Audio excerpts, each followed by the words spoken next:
मित्रों, मैं विवेक और आज मैं जो है कुछ क्वेश्चंस को डिस्कस करने वाला हूँ, आप लोगों के साथ आया हूँ। तो ये क्वेश्चन है बाल विकास से है और बाल विकास से है और वो भी DLED एग्ज़ाम जो है आपका पहला सेमेस्टर, उससे कुछ क्वेश्चंस को हम लोग डिस्कस करने वाले हैं। क्वेश्चन पहला है, सामाजिक अधिगम का सिद्धांत किसने दिया था? तो सामाजिक अधिगम का सिद्धांत बेंडूरा साहब ने दिया था। किसने दिया था? बेंडूरा ने दिया था। सामाजिक अधिगम का सिद्धांत बेंडूरा ने दिया था। फिर भाषा विकास का सिद्धांत किसने दिया था? तो भाषा विकास का सिद्धांत कोमास्की ने दिया था। किसने दिया था? कोमास्की ने दिया था।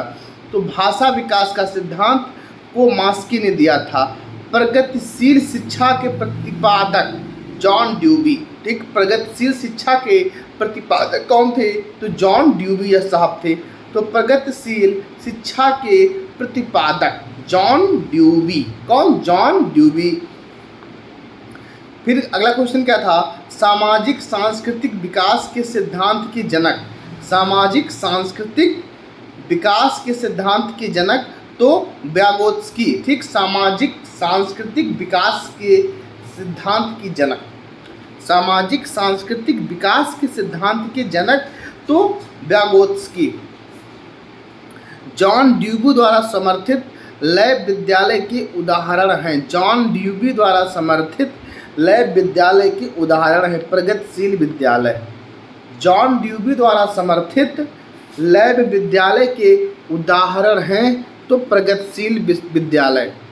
तो जॉन ड्यूबी द्वारा समर्थित लैब विद्यालय के उदाहरण हैं तो प्रगतिशील विद्यालय। थर्स्टन तथा लिकर्ट निम्न में से किसके मापन से संबंधित हैं? तो अभिवृत्ति। थर्स्टन तथा लिकर्ट किसके मापन से संबंधित हैं? तो अभिवृत्ति। अभिवृत्ति। बुद्धि का तरल मोजक मापक किसने दिया?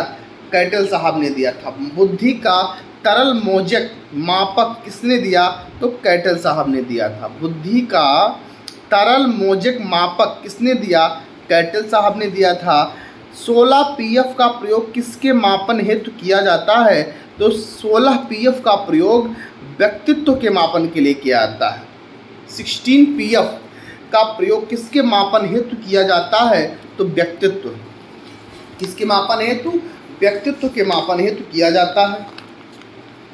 बुद्धि लब्धि मापन के जन्मदाता टरमैन। बुद्धि लब्धि मापन के जन्मदाता कौन थे? टरमैन साहब थे। सामाजिकरण वह प्रक्रिया है जिससे बच्चे और वयस्क सीखते हैं, परिवार से, साथियों से, विद्यालय से। सामाजिकरण वह प्रक्रिया है जिससे बच्चे और वयस्क सीखते हैं, परिवार से, साथियों से और किससे? विद्यालय से। सृजनात्मकता मुख्य रूप से संबंधित है तो अपसारी चिंतन से। जो सृजनात्मकता है वो संबंधित है, किससे संबंधित है? अपसारी चिंतन से संबंधित है। किससे? अपसारी चिंतन से संबंधित है। श्रवण बाधित बच्चों को पढ़ाने के लिए प्रयुक्त की जाती है तो सांकेतिक भाषा।